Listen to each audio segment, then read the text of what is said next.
Welcome to the Good Life EDU podcast presented by the Nebraska ESU Coordinating Council. I'm your host, Andrew Easton. Thanks for joining us as we discuss the latest in digital learning across Nebraska and around the country.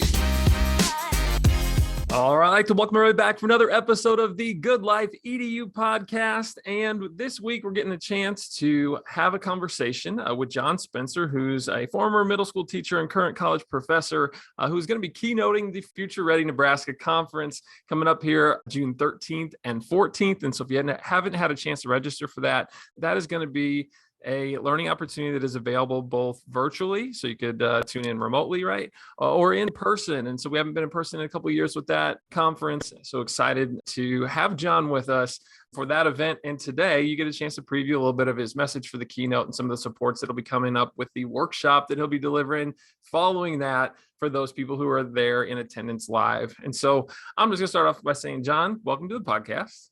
Thanks. Glad to be here. Yeah, and excited to talk voice and choice with you today a little bit. That's a topic that, as a former classroom teacher myself, is something I was always passionate about. So I'm curious to know a little bit of the backstory maybe for your advocacy for those pieces, and maybe even along with that, an explanation of what that sort of means to you. Yeah, so, as I think about this topic of being future ready, for a long time, people have focused on specific skills like, oh, all students need to learn how to code and program, or, oh, all students are going to need this, or all students are going to need that, or we need to, prepare students for jobs that don't even exist yet. And yet the reality is the future is really, really unpredictable. And I talk about in the book Empower, the notion that for years we were taught this formula of like, do well at school, go to university, climb the corporate ladder, and the ladder is now a maze. And if that's the case, and students will need to navigate this confusing maze in the future, then really, what do they need? They need these sets of essential skills. And we all know what those are, collaboration, creativity. You can call them 21st century skills. You can call them essential skills. You can call them soft skills, but they will need those skills. And one of the things I believed in the classroom when I was a middle school teacher, and I still believe it at the university level, is that the best way to prepare students for the future is by empowering them in the present. So to help them become self-directed in their learning, to be self-managers, self-starters. And my journey really began in my first couple of years of teaching by realizing that when I had engagement issues, when students seemed to be disengaged, it wasn't really about engagement. It was about self-direction. It was about ownership. It was about buy-in. And so I was aiming for engagement, and I began to realize I need to be aiming higher. I need to be aiming for empowerment by providing that sense of voice and choice. So for me, it really started out with doing a small project, getting into project-based learning, seeing some success there, and then asking the summer after I did that, what am I doing for students that they could be doing for themselves? And it became a whole lot of things. It was having students learn how to self-select scaffolds. So differentiated instruction becomes something where they are seeking out what they need instead of being reliant on me, or, having them own more of the assessment process, having students help come up with the class procedures and the rules and the norms and the systems that we have, giving them more of a sense of ownership over the physical space, but also little things like doing choice menus and giving them options on their warm-ups and doing Genius Hour eventually. And so a lot of different things. And when I say my journey began there, it really was a journey of trying new little things of more empowerment. And it was a journey that lasted years because for me, I was really afraid of letting go of some of that control. You mentioned yourself that when you were in the classroom, it was something you were passionate about. Like what was your entry point? Oh, I had an opportunity to do a lot of work with efforts to personalize learning and support students, and finding a number of the things that you're talking about there, right? What are the strategies that you can employ to help optimize your learning experience? And even where it's not optimal, to learn what might be better next time. And between those efforts, and then as you said, things like choice boards, I also have really appreciated like games and what that can sort of layered over those other practices. And so I really like those to kind of bring an additional level of engagement. But across all of that, I'm with you. I really appreciate when students can have the space to be able to make those kinds of decisions. And it sounds like one of the first places that it got started for you was with PBL. And is that right? Yeah. And so what would you say then to, because I find that sometimes it's tough for teachers to for either conceptualize or feel comfortable giving students the type of responsibilities that we're talking about without a structure or a here's what I'm doing to do that intentionally Yeah. plan, right? And so was PBL that kind of first foray with your practices? Yeah. I think it was interesting. Some people they get into the idea of giving students voice and choice and empowering them by doing certain small things in their regular practice, right? So saying, I'm going to have them solve math problems in different ways, and then actually develop some of their own problems, right? So sort of the Dan Meyer, what can you do with this concept? Or they say, I'm going to integrate some self-assessments and peer assessments into what I'm doing. And they sort of take their traditional practice and they add small layers to it. And I think that approach works really well. For me, it really was the opposite of like, it was saying, I'm going to try project-based learning with my students. It's going to be a drastically different way of doing it. And then I'm going to deconstruct that and say what worked, what didn't work. And there were a lot of things that didn't work. So I'll just say, the very first project that we did, I provided too many structures in areas where they should have had a little more flexibility. And then I didn't provide help when they needed it, right? So I didn't provide sentence stems and scaffolds during project-based learning. I thought they could do research and I didn't do direct instruction on how to do research. And there are all kinds of things that I did wrong. On the other hand, I was like real strict about certain formatting things. The first project they did was a documentary, and it was a little bit too much of an instruction manual when I was giving them directions rather than letting them figure some of that out themselves. And so I really think for me, it was just getting that taste, despite all of the things that went wrong that I did poorly, and then kind of deconstructing that and saying, well, based on that, I want to do more projects. I got to figure this out better.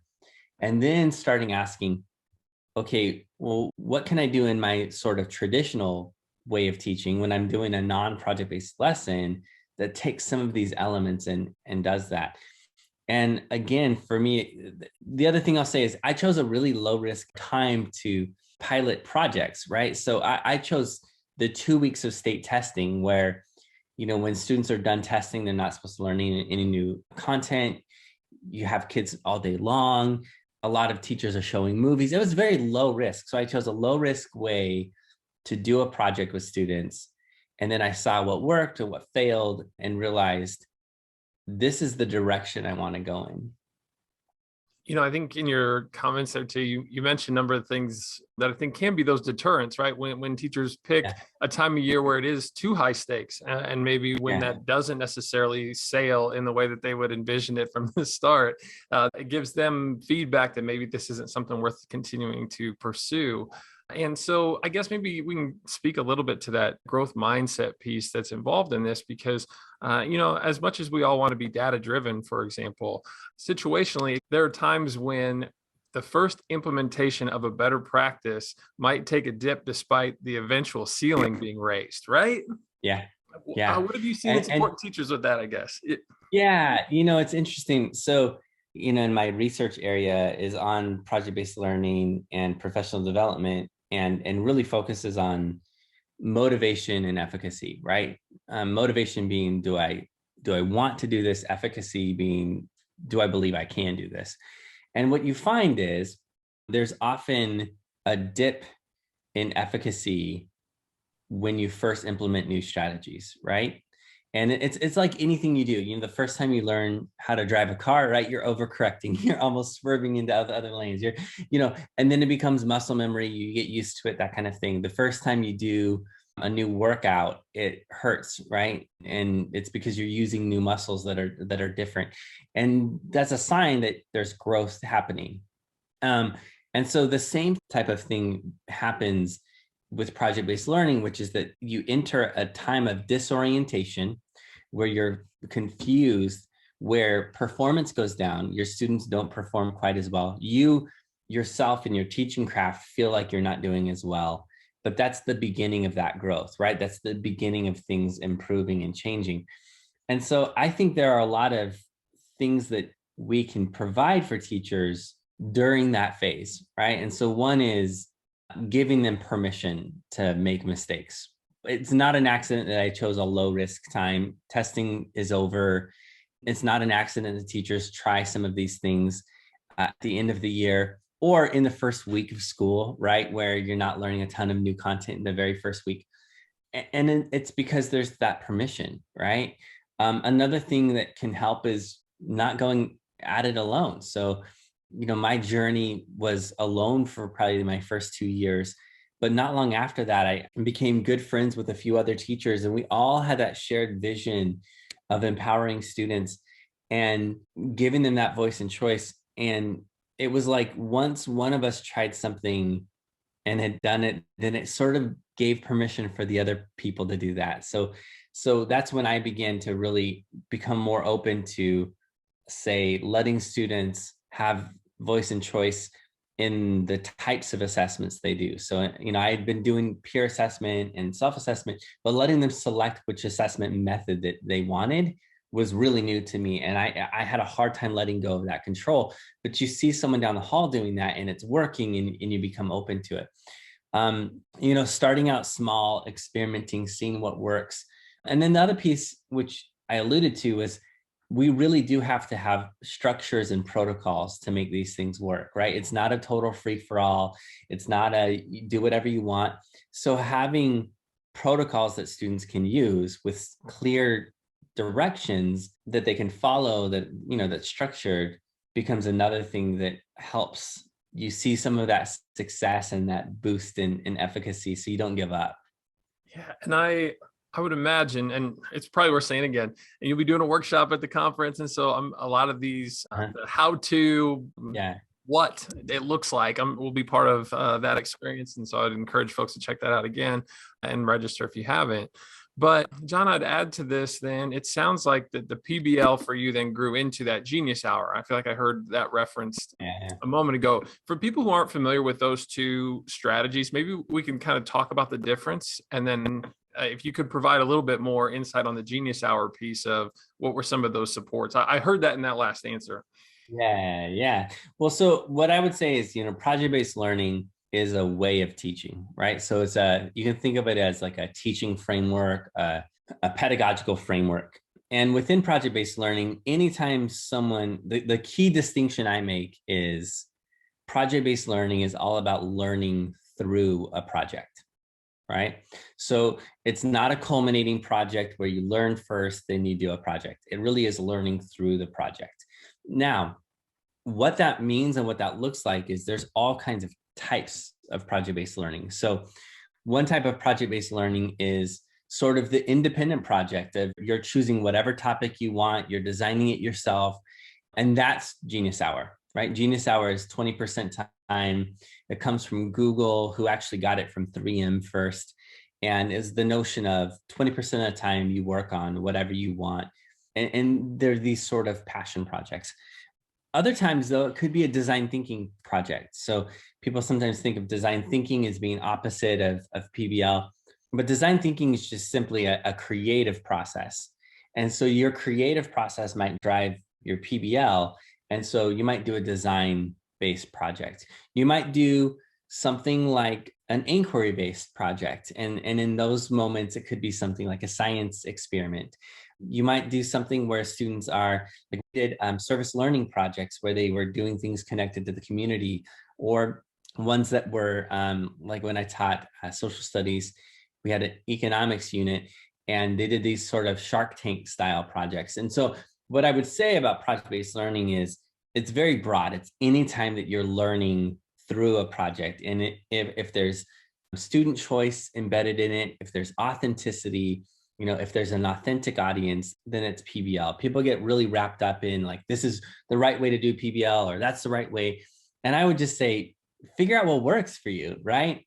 And outside of PBL, I think there's a lot of ways, like you mentioned, game-based learning, personalized learning, choice boards, little design sprints that you do in 40 minutes, or maker projects or rapid prototyping. There's all kinds of great options that you can do that aren't project-based, but still empower students with voice and choice.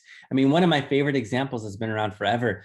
It's letting people choose what they read, right? So people would make a big deal out of like, oh, voice and choice. And I would be like, my favorite voice and choice thing is going to the library, picking out your favorite books and spending 30 minutes a day reading silently on something you love, right? That's voice and choice too. A Socratic seminar is voice and choice. And so I really think we have to have a broad definition.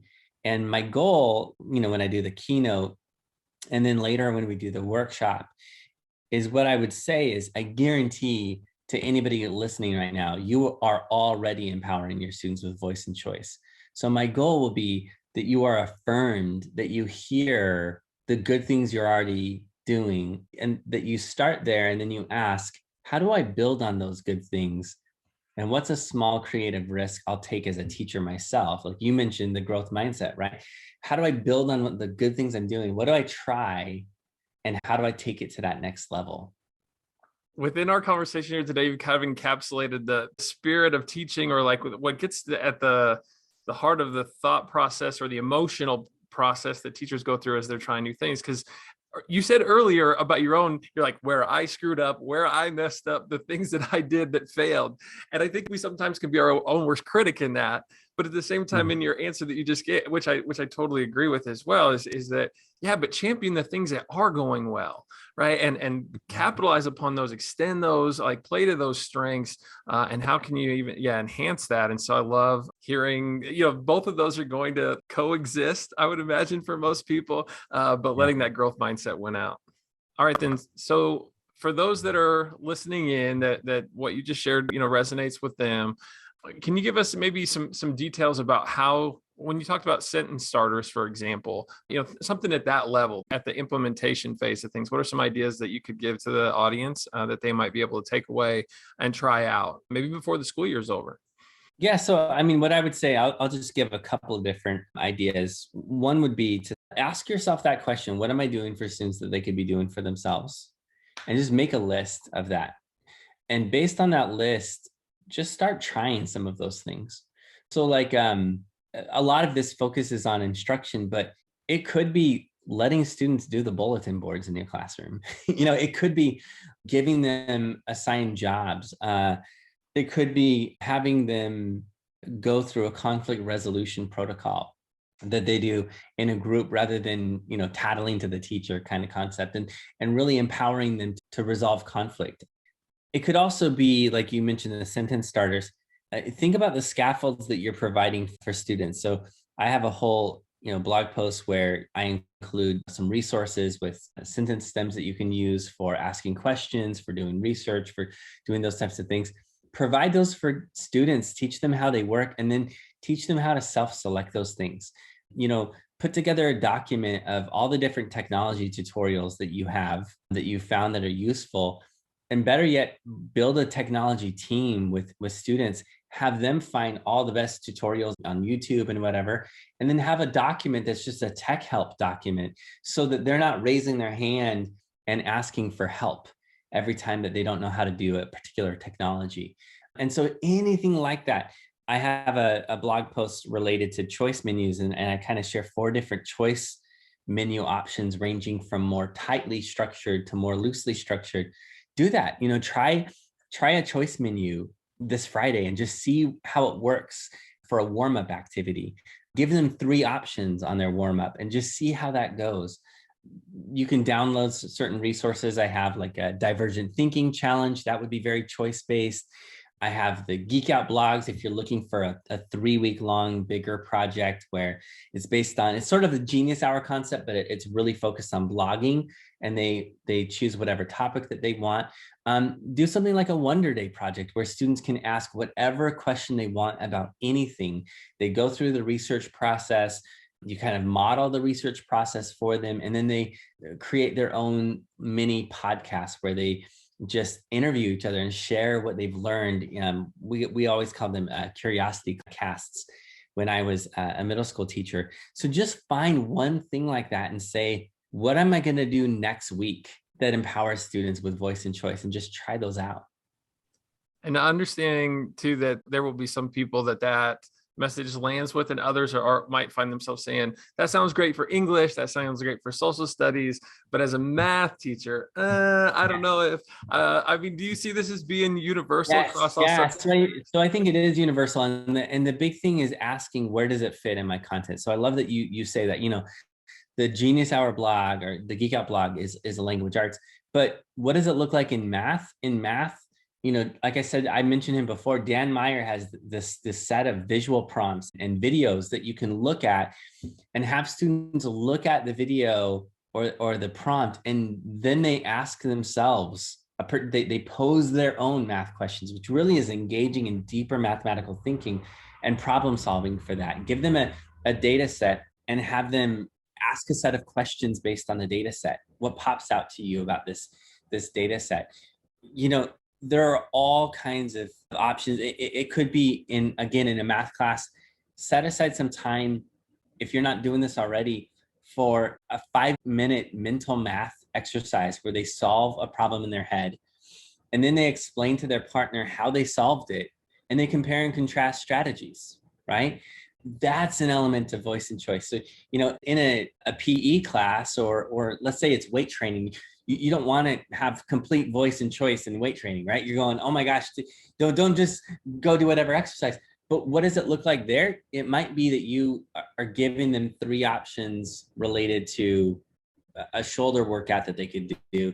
But it might be, there's not a lot of choice you're going to have in the workout programs. I'm going to give you a workout program you're going to use, but where I'm going to empower you is in goal setting, and then tracking your own goal, and then doing self-assessment. So figure out in your content area, ask yourself, where are there opportunities, easy opportunities to give students just a little more choice? And then how can I implement that?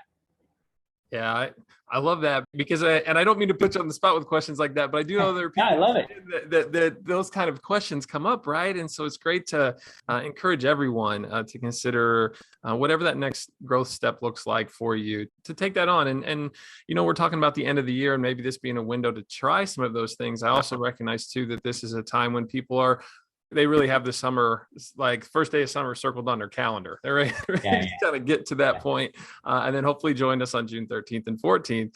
But for those maybe who it's been a long school year, for those that are maybe not ecstatic at the moment about trying new things, but might be by the time the end of summer rolls around, what words of encouragement, or what have you seen and experienced in supporting educators over the course of this year? And well, I don't want to presume things here, but I'm going to say a little bit, John, from my own perspective, that I feel like there are some teachers who have been beaten down by the present circumstances of the last 2 years, have stopped maybe trying some of those new things that would really bring back a love for what they're doing and an energy to their classroom. I mean, what's been your experience maybe in that same vein? I think we have to be really cognizant of the fact that a lot of teachers have experienced change fatigue, right? There have been a big, school-wide, district-wide initiatives. There's been COVID. There's been masks are on, and then they're off, then they're on. There's been, maybe a period of time that you went virtual, then came out of virtual. And so you have this change fatigue mixed with the reality that certain student behaviors are more challenging right now because of trauma and all kinds of things. And so with that in mind, I think a lot of teachers they're feeling tired right now, and that's okay. One of the things that I truly believe is that the sweet spot is that overlap between best practices and next practices. And so if you're doing things that you've always done and they work, keep doing them, keep doing them. But if you're finding that some things that you've always been doing aren't working right now, give yourself the permission to try something different. And then treat that something different as an experiment that you're doing. And if it doesn't work, try something new. I mentioned Genius Hour. For me, Genius Hour had to be much tighter than it was for a lot of teachers. A lot of teachers, it was very open-ended. Through trial and error, I came down to the conclusion of it's going to have to be a little bit tighter for me. But, I think starting there. And then the other piece that I'll say is when I ask the question, what am I doing for students that they could be doing for themselves?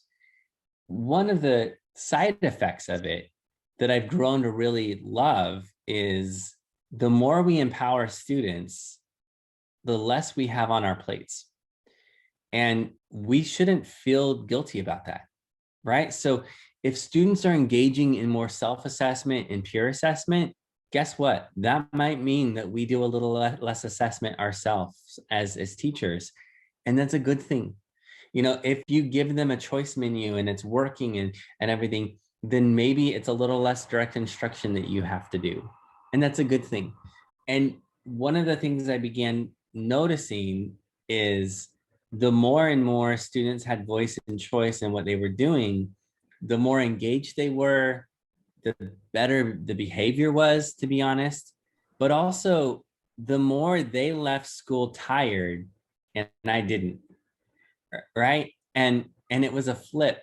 And so I'll say that, like, I used to avoid talking about that because I was like, I don't want it to seem like teachers should be lazy, but truthfully, like, I will say, if you are an exhausted teacher, maybe providing some more voice and choice for students might actually take away some of that load that you're carrying and give that to the students instead. As you were talking, I would agree and affirm that as a stance so much. As a parent, my daughter just turned 11 years old this past spring, and there's been a real effort in my parenting to like try to ask her to make dinner a little bit more. When we go into stores, I want her to order for herself, and maybe she should have been doing these things earlier, but it just has felt like kind of a natural transition at this point. And you're right, it is crazy since she has gotten in the rhythm of doing that. Now I'm not having to make dinner for her. And now we walk in and she pops right up and orders a donut, when we go in the store. I love it. And those are moments I'm proud of her in. She's proud of herself in. It certainly has made some of those moments a little bit easier to navigate. And there's been as you said, a scaffolding process of support to get her to the place where she's able to do that with the amount of efficacy that you're talking about. But yes, right. As a parent, I feel like that totally makes sense to me. And why would it not then be true of how we support kids in school? Yeah, that's exactly it. And, for us as parents, my wife and I, somewhere around second grade or third grade is when we would teach each of the kids how to do their own laundry. And you're fully responsible for your laundry, and I can't tell you what kind of a load that takes off my back. My big thing is like, I'm still the one that does the dishes at our house. And they know how to do the dishes. We need to let go of that. But again, I think it's a reminder of, if that's true for us as parents, I think the same thing can be true for students. And what you mentioned, the scaffolding, there will be some direct instruction. There will be some work that you have to do on the front end. But I'm telling you, it saves time in the end, right? So whatever teaching you had to do at the beginning, by the end of the year, it works so well. And I think that becomes that gradual release thing where I always felt like when it was late May and the class felt like it was kind of running itself, that was always my sign of, oh, this is working. Okay, so imagine that feeling then. And P.S. Good luck with the laundry piece, right? That's something, separating out the whites, dryer sheets, and making sure you don't shrink a sweater or something. But what you said there about at the end of the year, when your culture is in place, that culture is fostered over time. And so maybe this would be kind of where we bring this conversation to a close, because a half hour always goes faster than I ever think that it will. But the things that we're talking about certainly can help students academically, certainly helps them feel that sense of self-efficacy as we're talking about. But then can you speak to the collective? Because I'm hearing that, and I play this off of what I've shared about family as well. I think it's been healthy under my own roof as those responsibilities have been shared. And there's something that is unspoken there between my children and I, by showing them that I see them as being responsible enough to be a part of that with me. Would you say that that's also true of the classroom? Yeah, it really is. I love that. It's that notion of shared responsibility. It's that sense of like teacher agency and student agency. And I think the key thing to remember there is it doesn't make you any less of an authority in your classroom. It doesn't make you any less influential. It actually makes you more influential, right? Because what you're really doing in that moment as a teacher is when you let go of some of that control and you give students more of that sense of agency, more of the responsibilities are shared. Students feel like they have more of that voice, and then they grow, right? And they develop those critical skills. And I think that's the powerful aspect of it. Well, John, I've so appreciated having the opportunity to visit with you today. And so thanks for taking time out of your busy schedule to chat and talk about voice choice and what people can expect from the Future Ready Nebraska Conference experiences coming up. And so, again, check out nefutureready.com to get registered for that. And if you'd like to learn more from John, would you mind sharing maybe some of the places that people can find your blog, you on socials, that kind of thing? Yeah, you can find my blog at spencerauthor.com. You can find my YouTube channel. It's spencervideos.com. I make a lot of these little sketch videos and things like that. You'll get a kind of a sense of my visual style. I'm on Twitter at Spencer Ideas. So again, those are kind of the three main places. Oh, I'm on Instagram too. I always forget to tell people that. So my Instagram handle is Spencer Education. But yeah, I would love to connect with you. And I mentioned certain resources that you can download for free. Check all of those things out. The main hub would be my blog, spencerauthor.com. Terrific. And yeah, but be sure to catch John's keynote and also that workshop here coming up in June. So thanks. And we'll look forward to seeing you then. All right, looking forward to it.